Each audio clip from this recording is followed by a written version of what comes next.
The transition began at midnight. The great tree in the square flickered once, as if sighing, and then surrendered to the dark. The carnival was over. The city was exhaling a long, icy breath, returning to the quiet, familiar rhythm of the everyday.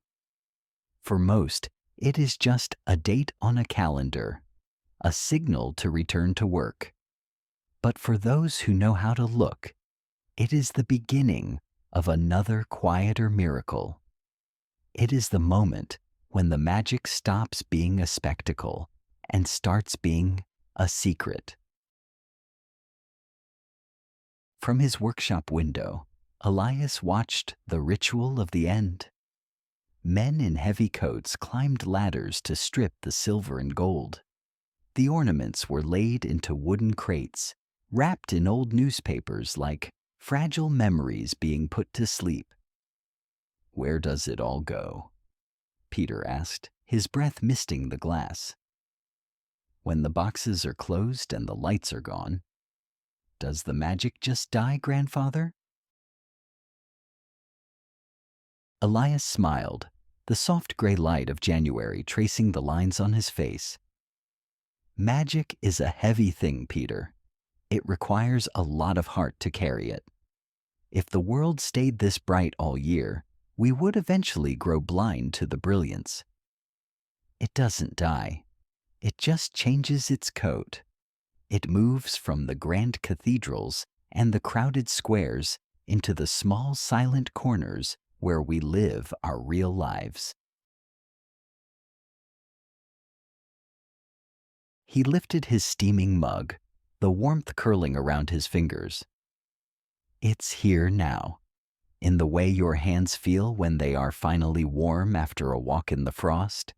It's in the smell of cedar and old books that greets you when you come home. True magic isn't a show for the eyes. It's a fuel for the soul. It hides in the silence between the words we say to the people we love." Outside, the city had lost its velvet and glitter, but it had gained something more honest, a stark, quiet beauty. The magic had settled into the mundane. It was in the baker's first loaf of bread at dawn, the steam rising like a prayer. It was in the steady footsteps of a neighbor helping a neighbor clear the snow. The world wasn't empty. It was simply resting.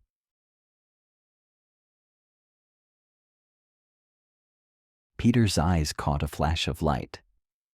A single forgotten silver ribbon was tangled in a lamppost, dancing wildly in the bitter wind. A lone survivor of the festivities. He understood then. The miracle of the season wasn't in the lights themselves, but in the way they taught us how to see in the dark. Now, they were gone so that we could find our own way.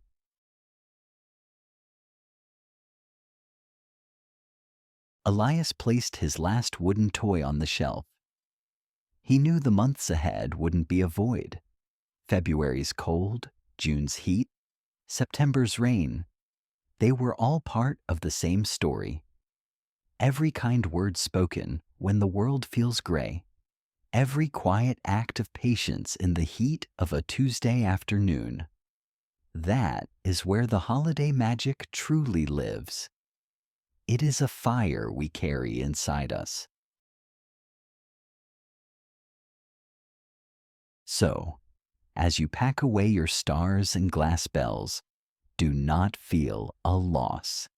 The hearth is still burning, because the best part of a miracle is the way it lingers in your blood, long after the lights go out.